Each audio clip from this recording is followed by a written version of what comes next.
तथा श्रीराम मंदिरात राष्ट्रीय शौर्य, स्वाभिमान आणि संस्कृतीचे प्रतीक असणारा श्रीराम जन्मोत्सव 2025 या कीर्तनमालेतील आजचे चौथे पुष्प।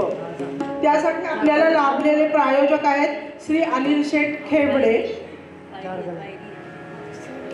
तसेच आज आपण ज्या कार्यक्रमासाठी आता उत्सुक आहोत त्या कार्यक्रमाला आपण लगेच सुरुवात करणार आहोत। श्री आपले बुवा गुरुजी यांना विनंती करते की प्रथम त्यांनी हनुमंताची पूजन करून कीर्तनास सुरुवात करावी। त्यांना साथ संगत देणारे तबलावादक मिलिंद तायवडे, पेटीवादक कौस्तुभ परांजपे आणि पखवाज वादक मनोज भांडवलकर यांचेही स्वागत आहे। आजचा कीर्तनाचा विषय आहे छत्रपती संभाजी महाराज भाग 1।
गोपाल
नवद विनोद विहारी नवद विनोद विहारी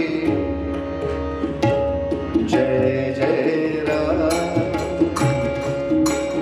निरे प मगरे सा जय जय राम निरे ध मगरे सा जय जय राम निरे नि निद मगरे सा जय जय निरे सा निद मगरे निरे सा निद मगरे सा निरे निद मगरे सा निरे ध मगरे सा निरे प मगरे निरे मगरे सा निरे गरे सा जय जय राम राम कृष्ण हरे जय जय राम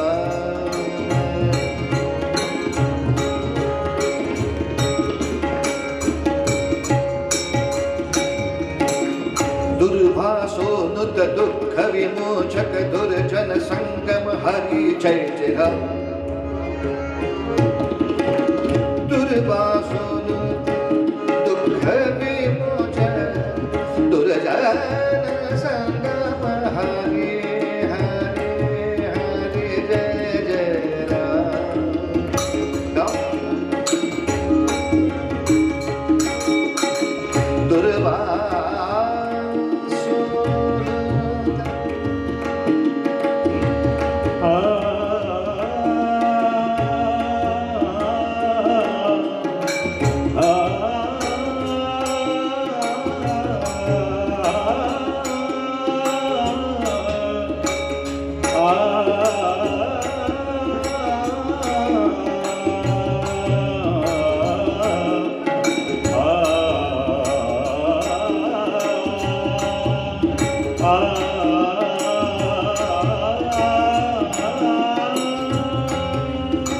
दुर्भासोनुत दुर्जन संगम हरि हरि जय जय निरे गम हरि हरि दव हरि जय जय राम निरे गम हरि हरि दव मगरे सा निरे गम हरि दव मगरे सा निरे गम दव मगरे सा निरे गम प मगरे सा निरे गम मगरे सा निरे गरे सा जय जय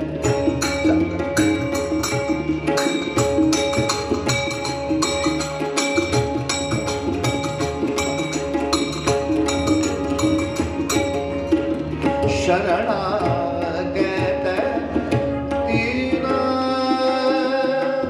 शरणी ने रामा शरणागत तीना शरणी ने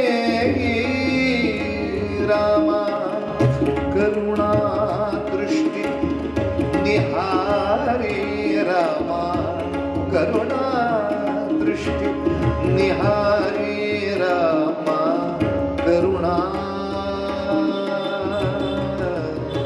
दृष्टि निहारी जय जय राम राम कृष्ण हरे जय जय राम जय जय राम कृष्ण हरे जय जय राम कृष्ण हरे जय जय राम कृष्ण हरि जय जय राम कृष्ण हरि जय जय राम कृष्ण हरि जय जय राम कृष्ण हरि जय जय राम कृष्ण हरि जय जय राम हरि जय जय राम हरि जय जय राम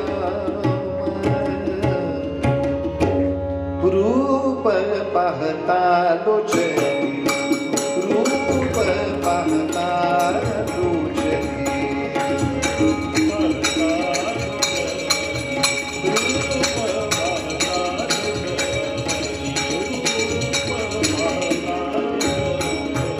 सुख झाले साजणी सुख झाले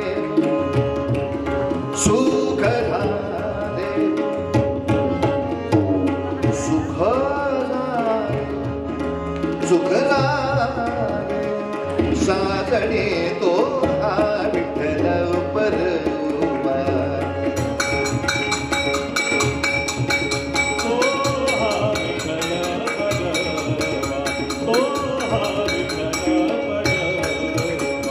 तो हा माधव परवा तो हा माधव परवा तो हा माधव परवा तो हा विठ्ठल बरवा तो हा माधव बरवा तो हा विठ्ठल बरवा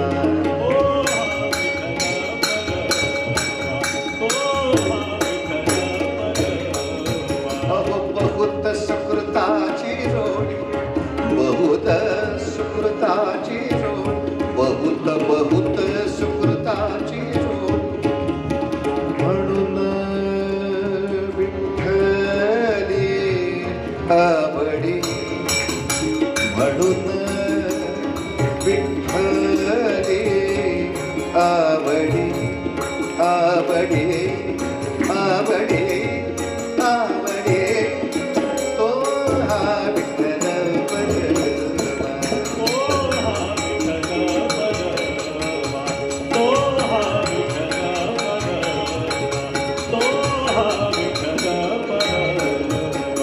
सर्व सुखाचे आगर सर्व सुखाचे आगर पाप रघुमार देवी बरू बाप रघुमार देवी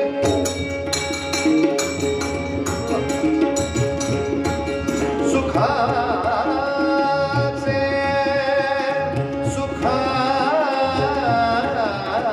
सुखाचे आगर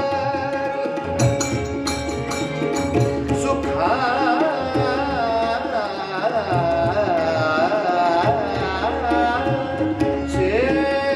आगर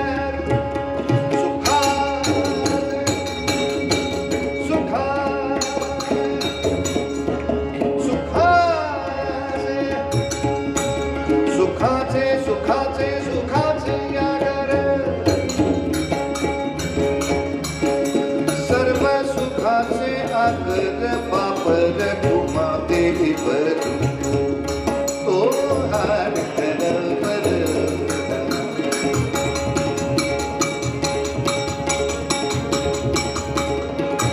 विठ्ठल परवा विठ्ठल रघुपती राघव राजा पतित पावन सीताराम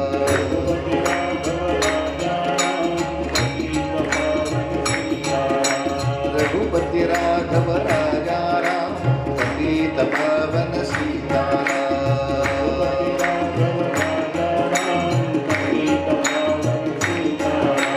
रघुपति राघव राजा राम पतित पावन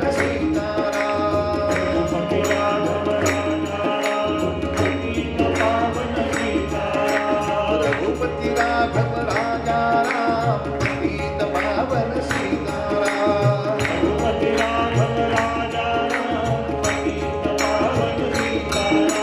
रघुपति राघव राजा राम पतित पावन सीताराम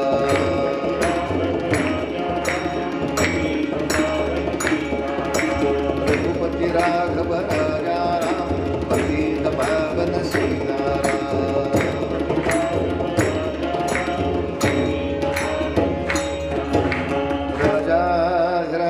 रामचंद्र महाराज की जय कुंडली गवरदाहार विठ्ठल श्री ज्ञानदेव तुकाराम पंढरीनाथ महाराज की जय भारत माता की जय कार्य सनातन वैदिक हिंदू धर्म की जय छत्रपति शिवाजी महाराज की जय जय जय रघुवीर समर्थ राम का गुणगान करिए राम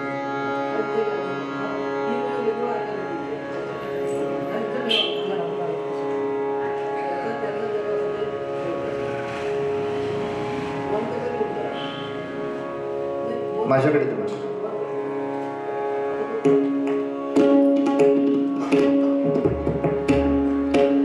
राम का गुणगान करेंगे, राम का गुणगान करेंगे, राम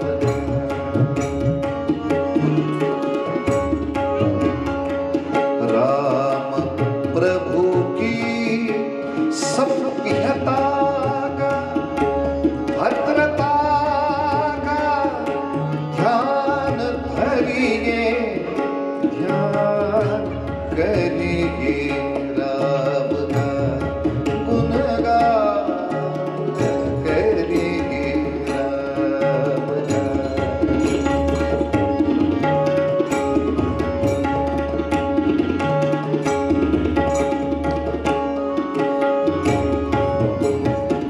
राम के गुण गुण चिरंतन, राम के गुण चिरंतन, राम गुण सुमिरन रतन धन, राम गुण सुमिरन रतन धन, मनुजता को कर विभूषित, मनुजता को कर विभूषित, मनुज को धनवान करिए, ध्यान करिए, राम का गुणगान करिए, राम का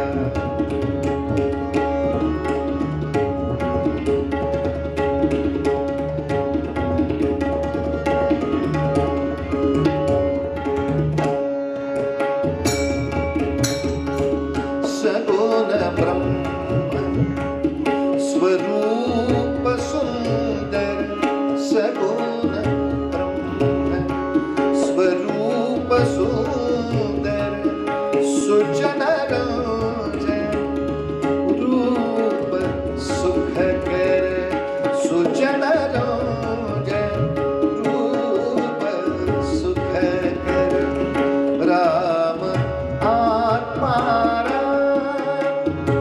आत्मा राम का सम्मान करिए, ध्यान धरिए, राम का गुणगान करिए, राम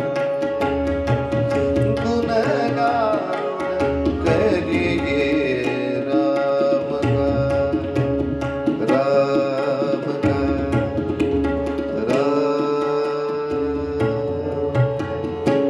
माता रामो मत्पिता रामचंद्रः, स्वामी रामो मत्सखा रामचंद्रः, सर्वस्वं मे रामचंद्रो दयालु, नान्यं जाने नैव जाने न जाने, दक्षिणे लक्ष्मणो यस्य, वामे तु जनकात्मजा, पुरतो मारुतिर्यस्य, तं वन्दे रघुनन्दनं, राजाधिराज रामचंद्र भगवान।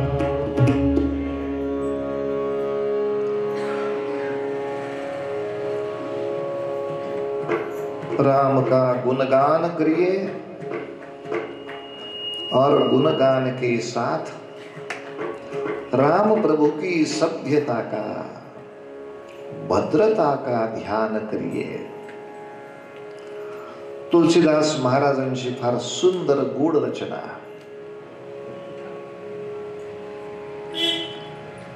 कारण रामायणाचं आपण अवलोकन करतोय, ज्यामध्ये सातत्याने आपल्याला असं दिसतं की ज्या ठिकाणी सामर्थ्य आहे तिथे सभ्यता नाही, ते सगळे रावण कुंभकर्ण छळतायत। बरं, जिथे सभ्यता आहे दशरथाकडे, जनकाकडे, तर रावणाला टक्कर देता येईल असं सामर्थ्य नाही। सभ्यता आहे तिथे सामर्थ्य पुरेसं नाही. जिथे सामर्थ्य मुबलक आहे तिथे सभ्यता नाही. अशा विचित्र समाज अवस्थेमध्ये त्रेतायुग असताना रामरायाच्या रूपाने प्रकट झाली सामर्थ्यासह सभ्यता. अन्यथा सामर्थ्य आल्या आल्या मनुष्य काय करतो याचं त्या काळात एकच उदाहरण होतं, रावण. सामर्थ्य प्राप्त झाल्याबरोबर पहिलं काम थोरल्या भावाला हाकलून लावला लंकेतनं. पण रावण हा थोरला भाऊ नाही, ते 4 भाऊ आहेत. थोरल्या भावाचं नाव कुबेर, नंतर रावण, नंतर कुंभकर्ण, नंतर विभीषण, मध्ये शूर्पणखा. 5 भावंड आहेत. पण आल्या आल्या पहिला पराक्रम थोरल्या भावाला आपल्या लंकेतनं हाकलून लावला. आणि वडील जेव्हा म्हणाले असं पटू नये रे रावणा, तेव्हा वडिलांना सुद्धा काय होत आहे, घशात अडकतोय कोणतरी. वडिलांना सुद्धा तिकडं पाठवून दिलं आणि त्यांना काही बोलता आलं नाही. पण वडील विश्रवा आणि तो थोरला भाऊ कुबेर सभ्य आहे, पण रावणाच्या तोंडाला कोणी लागावं एवढे सामर्थ्यवान नाहीत. पण जो सामर्थ्यवान आहे ते आपल्या घरच्यांना हकलतंय. म्हणजे एकूण समाजामध्ये सामर्थ्याचा हाच आविष्कार सतत दिसत असल्यामुळे तुलसीदास महाराजांना जो आनंद झाला, आहा, कसा आहे माझा रामचंद्र, राम प्रभु की भद्रता का सभ्यता का ध्यान धरिए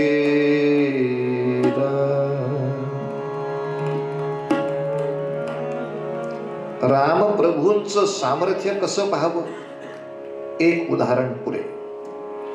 ज्या प्रसंगापर्यंत परवा आपण आलो होतो, विश्वामित्र आले.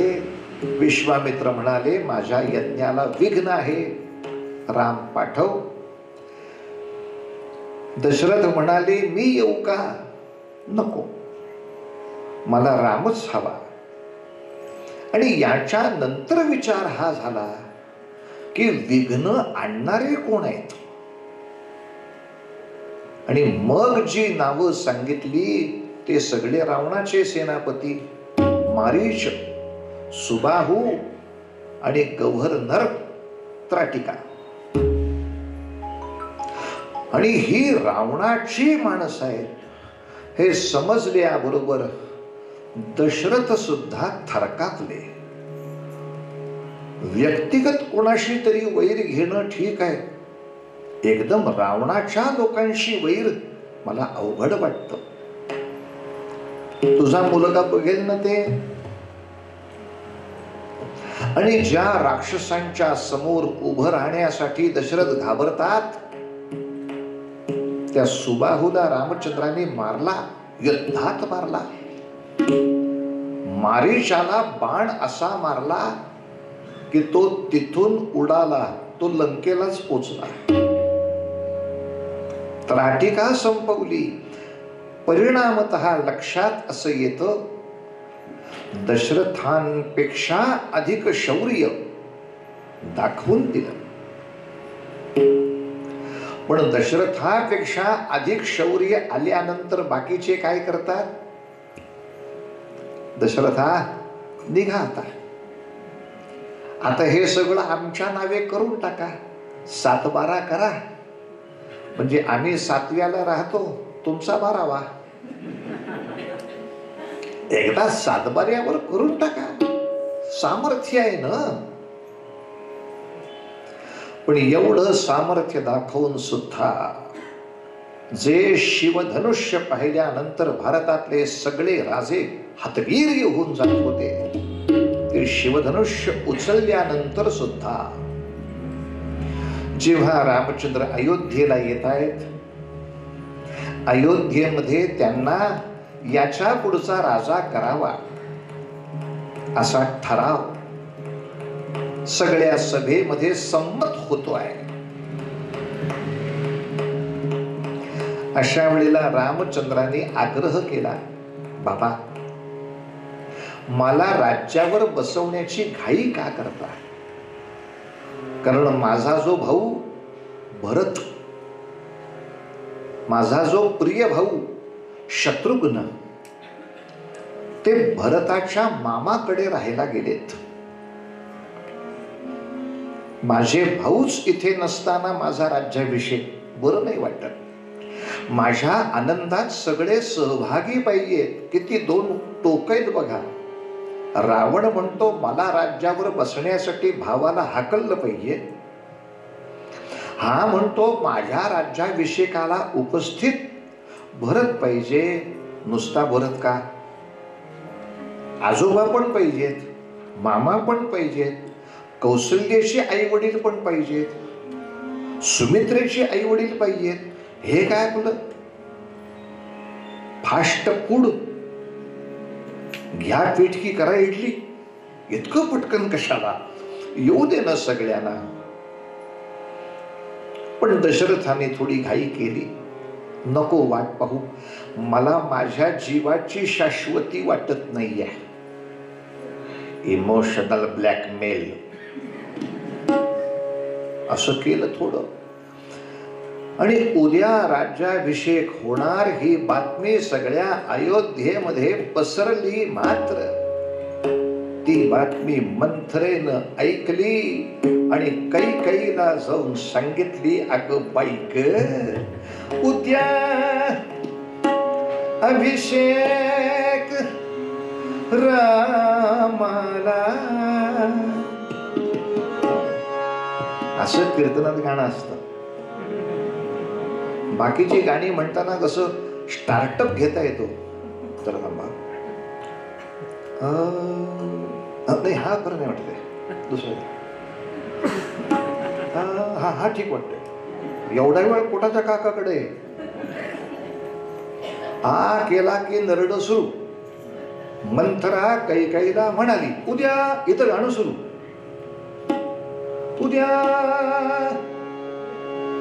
ते माझा अजून शब्द लागायचं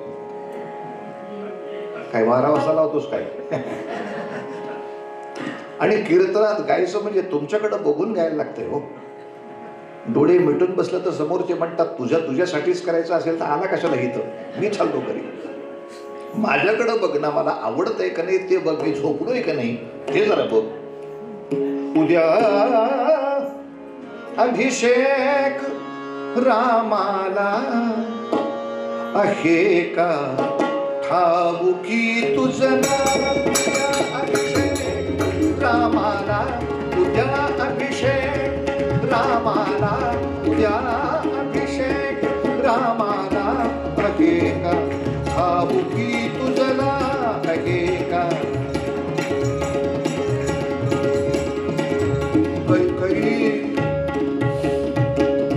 बसे सिंहासनी राम, बसे सिंहासनी राम, गुलामी भरत नशिबाला, गुलामी भरत नशिबाला, आहे का ठाऊकी तुझला, आहे का ठाऊकी तुझला, आहे का,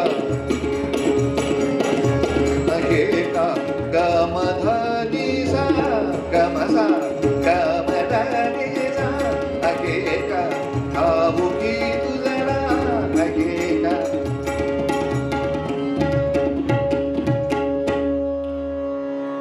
उद्या रामाला राज्याभिषेक होणार म्हटल्यानंतर कैकेयीला अत्यानंद झाला. असंच रामायणात आहे. तिनं आपल्या कंठातला रत्नहार काढला आणि तिच्या अंगावर फेकला. मंथरे, किती चांगली बातमी आणलीस. मंथरा म्हणाली, कशी नशिबाची खोटी बाई. अगं ये, तुला माहित नाही का काय राज्य तुझ्या मुलाला द्यायचं हे तुझ्या लग्नात ठरलं होतं.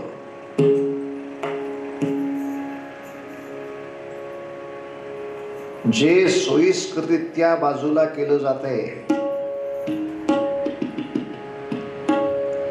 काही मला सांग, आतापर्यंत अयोध्येमध्ये कुठलाही मोठा निर्णय तुला विचारल्याशिवाय कधी घेतत होते का? नाही. म्हणजे ज्या अर्थी तुला न कळवता मोठे निर्णय होतात, म्हणजे अयोध्येतली तुझी सत्ता संपली असा अर्थ होतो. तुझी सत्ता गेली. निर्णय काही का लागे ना, तुला विश्वासात घेणं आवश्यक आहे का नाही? आणि मनुष्य नेहमी या एका मुद्द्यावरून पटकन हलतो. पैसा मागे पुढे झाला चालेल, सत्ता गेली नाही परवडायचं. मग माझी सत्ता आहे का नाही कसं सिद्ध करू? मंथरा म्हटली, सोपा मार्ग आहे. त्या दशरथाला बोलव आणि अट घाल, भरताला दे म्हणाव सिंहासन, रामाला पाठव वनवासात. तुझं जर त्यानं ऐकलं तर तुझी सत्ता आहे, नाही तर गेली ग गेली 12च्या 12.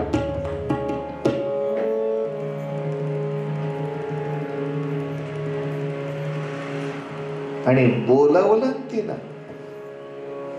दशरथाला बोलावला. हे जरी एकाच राज परिसरात राहत होते तरी एका राजवाड्यात राहत नव्हते. आजही अयोध्येत तुम्ही पहा, दशरथ महल, जानकी महल, इथनं तिथे जायला रिक्षा करावी लागते. शेजारच्याच ब्लॉक मध्ये नाही येत ते. दशरथाचा दरबार आणि रामचंद्रांचं निवासस्थान याला रथातून जावं लागतं. आता इलेक्ट्रिक रथ, पण तेव्हा सुद्धा रथातून जावं लागेल, इतकं ते लांब आहे. दशरथापासून कैकेयीचा महाल रथातून यावं लागेल, एवढा लांब आहे. दशरथ महाराज येतात, कैकेयी कुठे आहे विचारतात आणि बातमी मिळते कैकेयी गेली आहे क्रोधागारात.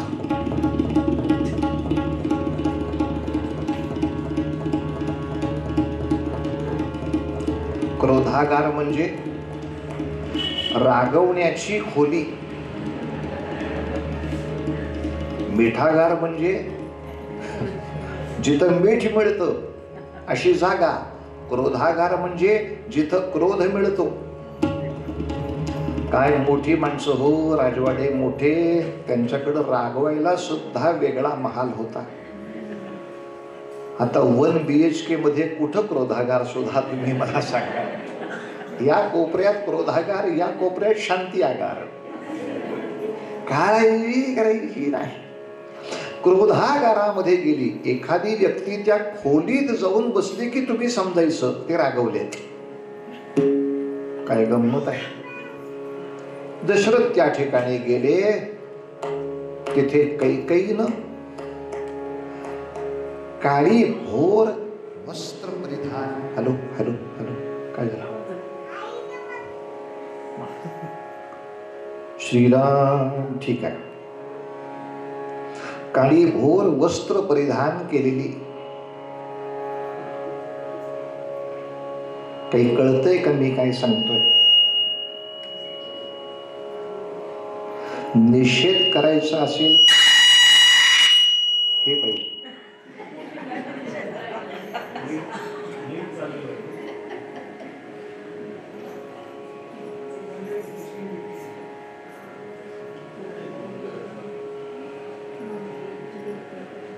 हो दे. तर काळे कपडे घालतात. नाहीतर संक्रांत असेल तर काळे. म्हणून ती परंपरा आजपर्यंत चालू आहे. पहा की निषेध करायचा असेल तर ती माणसं डोक्याला काळ्या रिबीन बांधतात. त्यामुळे मध्यंतरीच्या काळात राजकीय सभा असली तर माणसांना तपासून आत घेताना त्यांनी बनियन कुठले घातलेत हे सुद्धा तपासलं जात होतं. अति स्वाभाविक होतं की तो काळा बनियन काढून सुद्धा तो तिथे निषेधाचं वातावरण निर्माण करतो. काळे कपडे घालून निषेध करतात. कुठपासून सुरू झालं? रामायणात. अर्थात ते रामायणाच्या आधीपासून असलं पाहिजे, कारण कैकेयीला ते त्याची माहिती आहे ना. आधीपासून पुस्तकात असल्याशिवाय तिला कसं कळलं? असं करतात. काळे कपडे घातलेले. दशरथाने विचारावं, काय ग झालं? तुला कोणी दुःख दिलं? तू तुझं दुःख फक्त मला सांग. कोणत्याही किमतीवर तुझं दुःख मी दूर करीन. रामाची शपथ. काय बोललंय?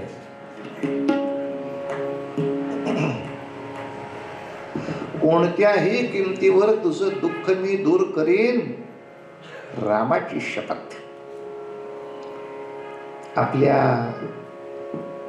संगीताच्या अल्बम मध्ये एक फार सुंदर गायन आहे. आपण युट्यूबला कधी जमलं तर शोधा. माझं नाही वर.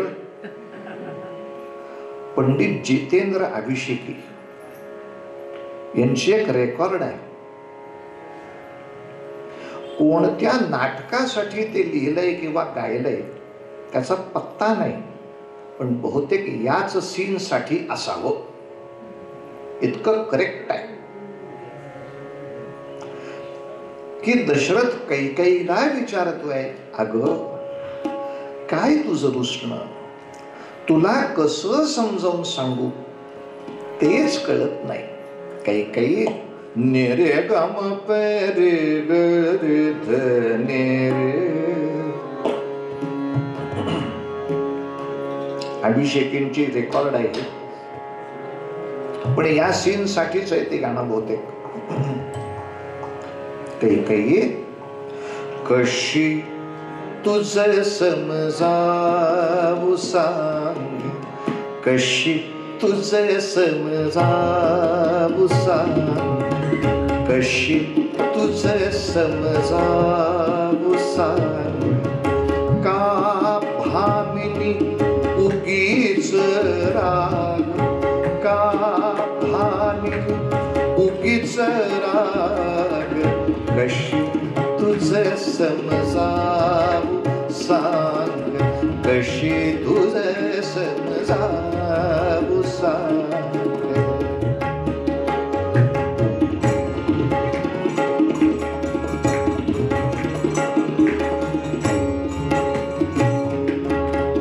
वृत्तीचा होममूप, वृत्तीचा आपल्या मनातल्या वृत्ती त्याचा होम करायचा आणि त्या होमामध्ये आपल्या मनामध्ये येतील ते विकल्प जाळून टाकायचे.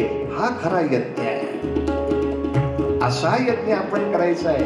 काही वृत्तीचा होममूप त्यात जाळू गे विकल्प, त्यात जाळू गे विकल्प. हो बुनिया निर्विकल्प, हो बुनिया निर्विकल्प. अक्षय करू यज्ञ याग, अक्षय करू यज्ञ याग. कशी तुझे समजावू सांग, कशी तुझे समजावू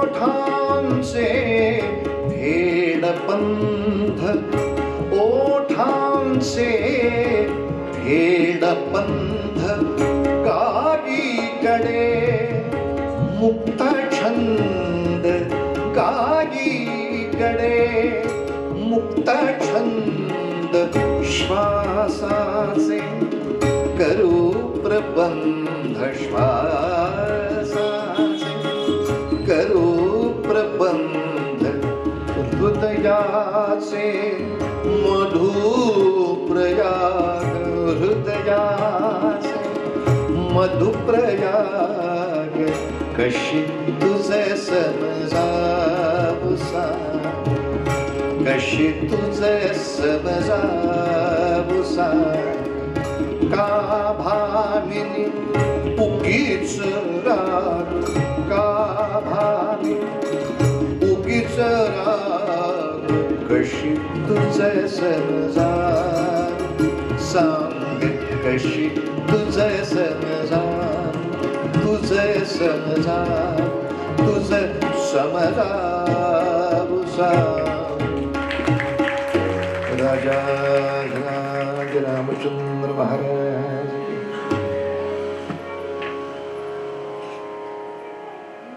एवढे कष्ट येतो कीर्तन करायला,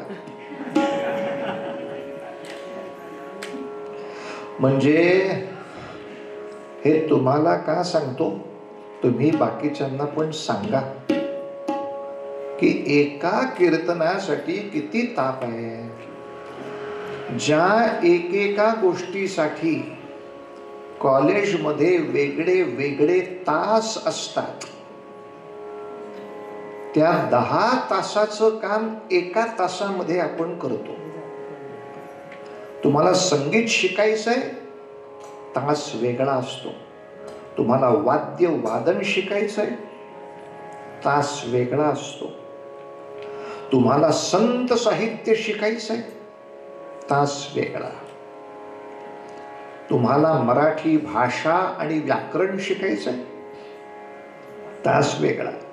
तुम्हाला समाजशास्त्र शिकायचंय, तुम्हाला मानसशास्त्र शिकायचंय, तुम्हाला राज्यशास्त्र समजावून घ्यायचंय, तुम्हाला संस्कृत भाषा आणि परिचय पाहिजे आहे.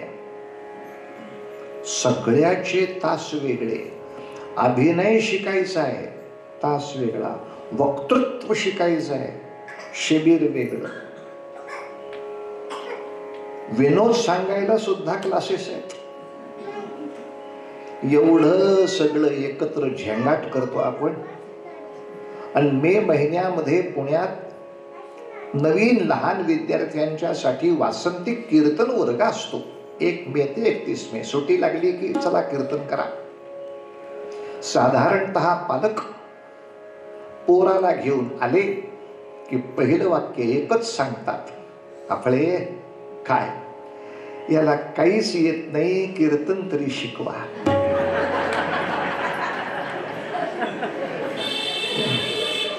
काय कीर्तनाबद्दल कल्पना आहे त्याच्या डोक्यात. अरे मेल्या एकेका गोष्टीत PhD केली जाते, ते सगळे 10 विषय मी एकत्र करतो. म्हणून यातलं अध्यात्म कळे न कळे माहित नाही. म्हणजे किमान एक इतकी बहुआयामी परफॉर्मिंग आर्ट ही आपली सांस्कृतिक धरोहर आहे. याचं दर्शन घडवायला काय हरकत आहे. मध्यंतरी एक ऑर्केस्ट्रा आला होता. सगळे आईबाप पोरांना घेऊन दाखवायचे, बघ बघ बघ काय ऑर्केस्ट्रा आहे, बघ बघ. तो काही वेगळं करत नव्हता. त्याने स्टँडवर सगळी वाद्य लावली होती. इथं बेंजो, इकडं ड्रमसेट, तिकडं गिटार, आणि तो खुर्चीवरनं पळत पळत सगळं वाजवायचा आणि त्याच्यावर गायचा. पण पोरांना धरून बघ बघ बघ कसा तो वाजवतोय, बघ बघ कसा पळतोय, बघ बघ कसा गातोय. आपल्या कीर्तनाला कोण बघायला येत नाही. की एकच बुवा गातो सुद्धा आहे, बोलतो सुद्धा आहे, समाजशास्त्र सांगतोय, अर्थशास्त्र सांगतोय, संत सांगतोय, संस्कृत सांगतोय. हो,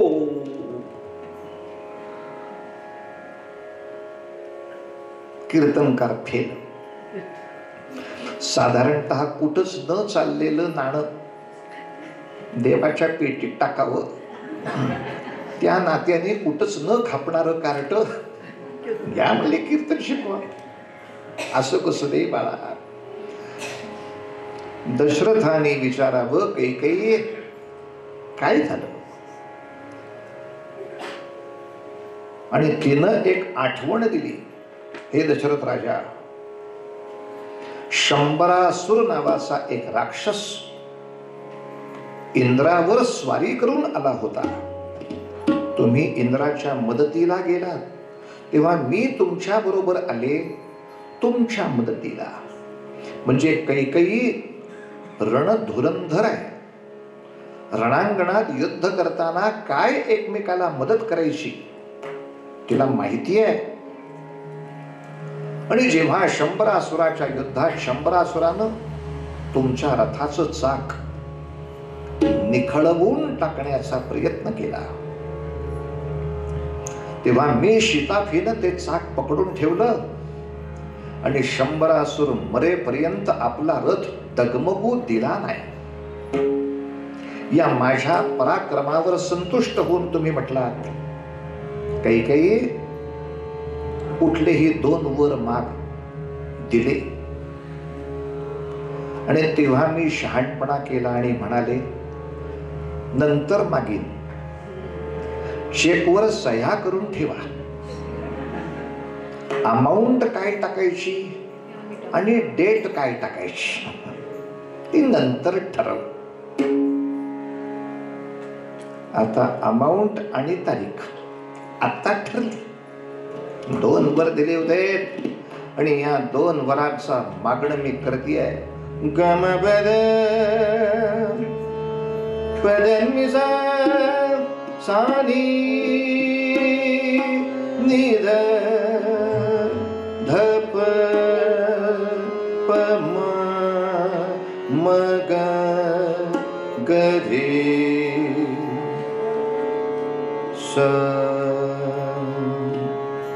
सरे ग म प राजा भावा भरतची माझा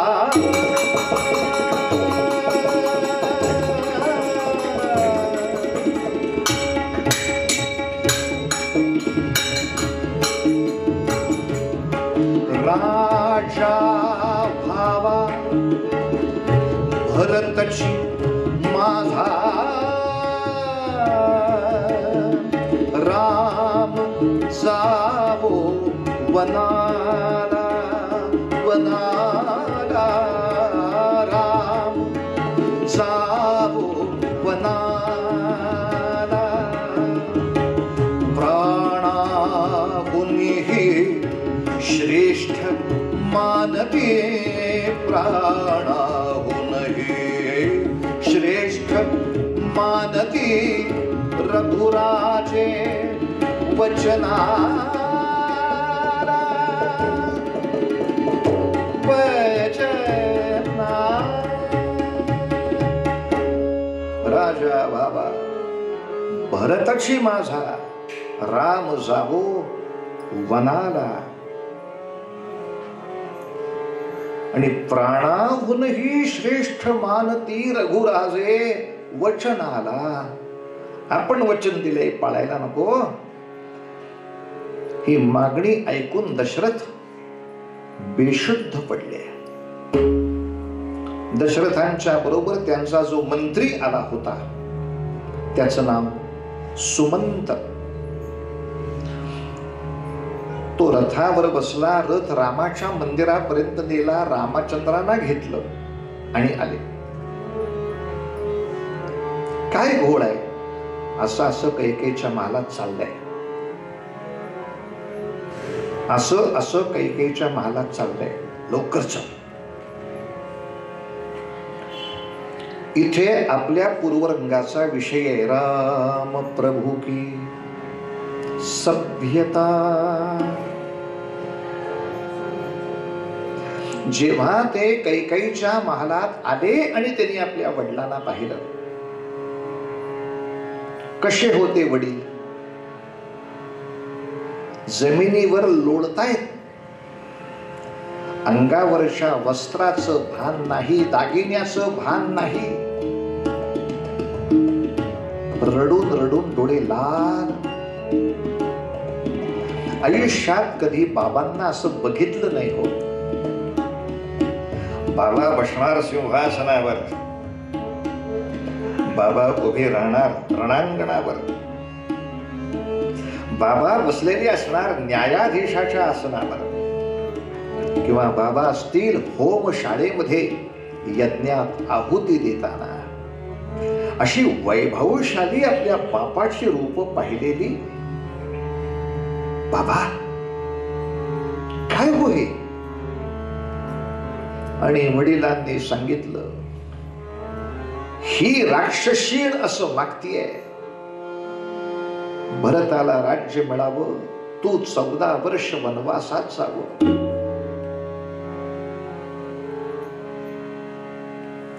बापापेक्षा जास्त ताकद आहे, आता काय करायचं?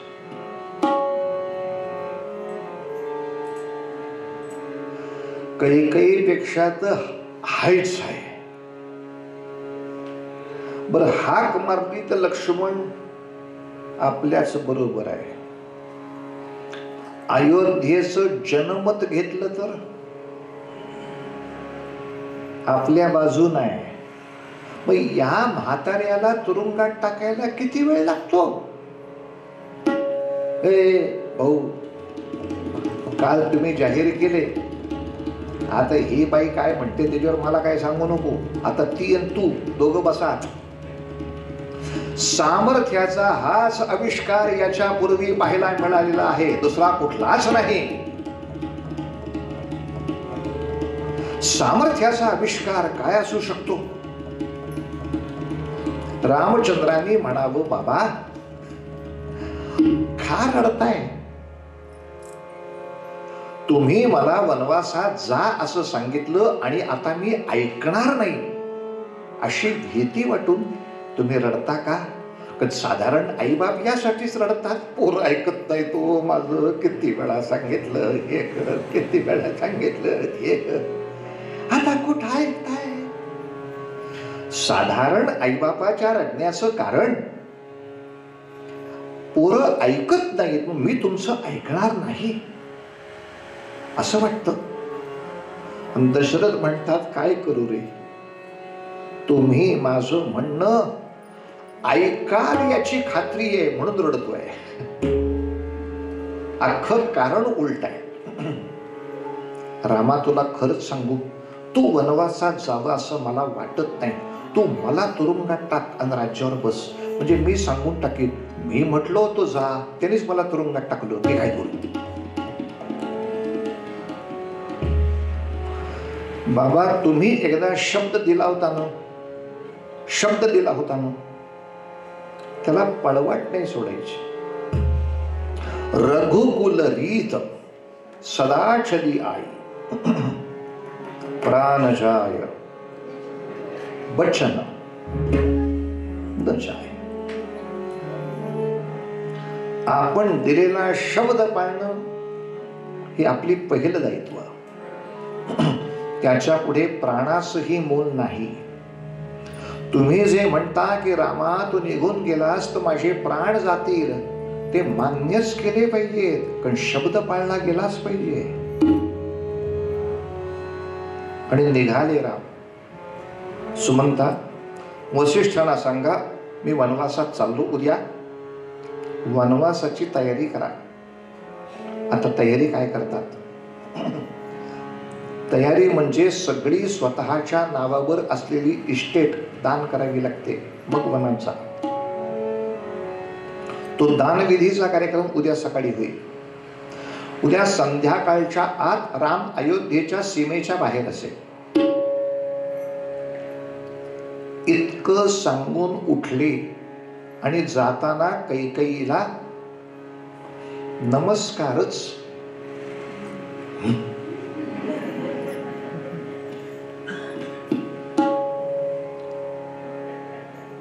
राम प्रभू की. डोळ्यामध्ये किंचित पाणी. आईने विचारावं का?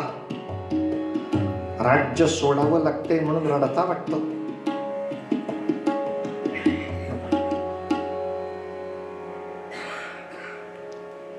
राज्य सोडतो म्हणून नाही रडत आहे,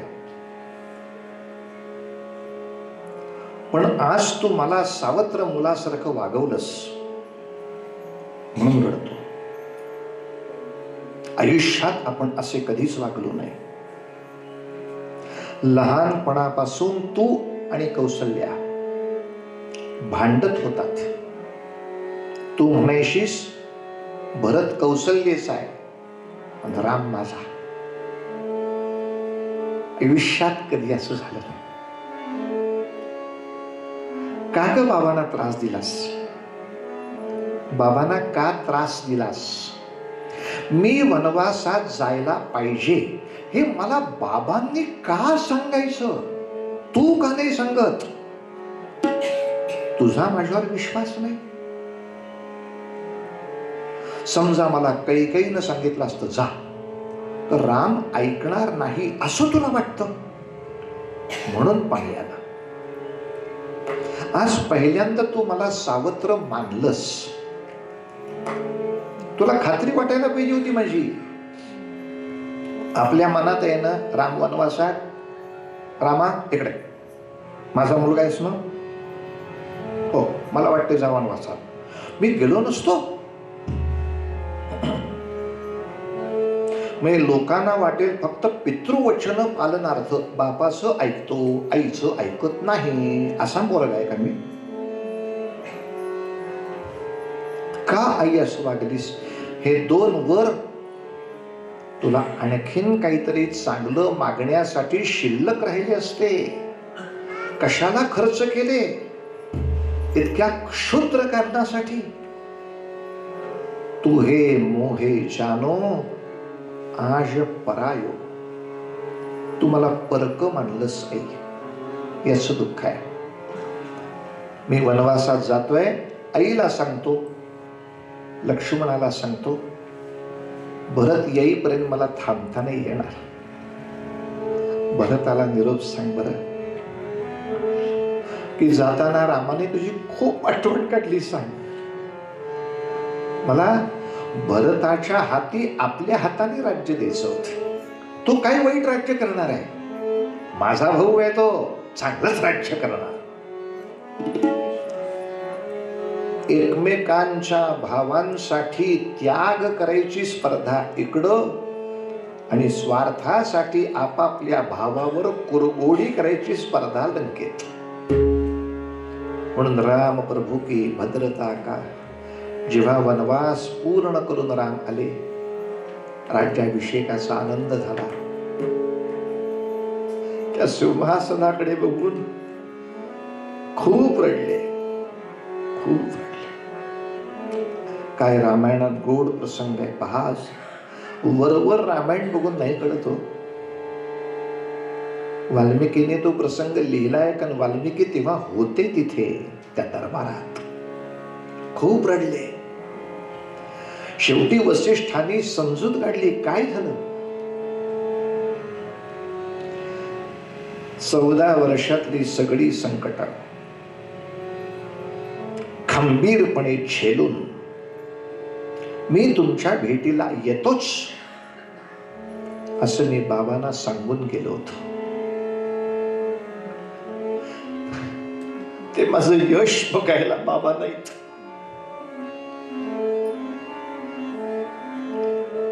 खूप मोठा त्रास आहे. ते माझं यश बघायला बाबा नाहीत. मला सांगा,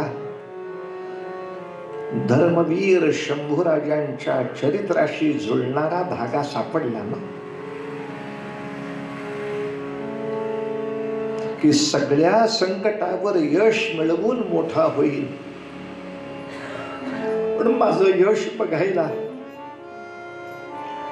माझे बाबा नसतील यासारखं दुःख नाही, पण एक आशा आहे, जिथे कुठे असतील तिथून आशीर्वाद देतील आणि म्हणतील, शाबास पोरा, माझ्या पोटी आलास, देवाची कृपा झाली, माझ्या पोटी आलास, माझं भाग्य उदयाला आलं, असं माझ्या मायबापांनी माझ्या बाबतीत म्हणावं, असं मी माझ्या आयुष्यात वागावं. याला म्हणायचं राम प्रभु की भद्रता का, सभ्यता का ध्यान धरिए, ध्यान करिए राम का. हार आणि बुक्का.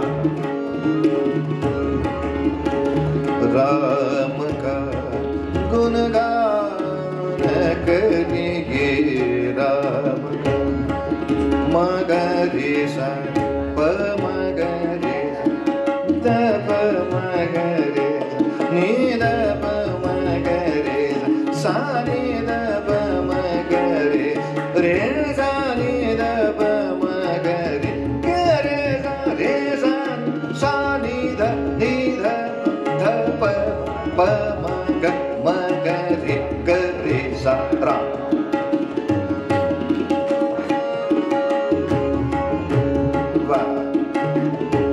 सरे ग म प द रे सा नि ध प मगरे रा रा.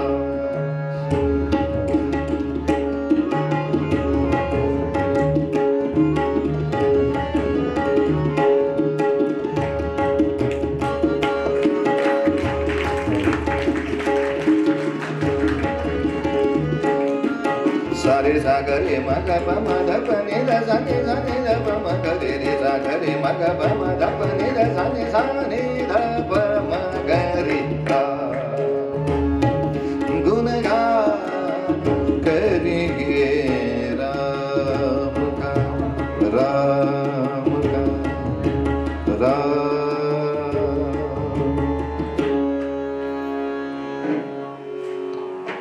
मध्यंतरामध्ये थोडा वेळ भजन.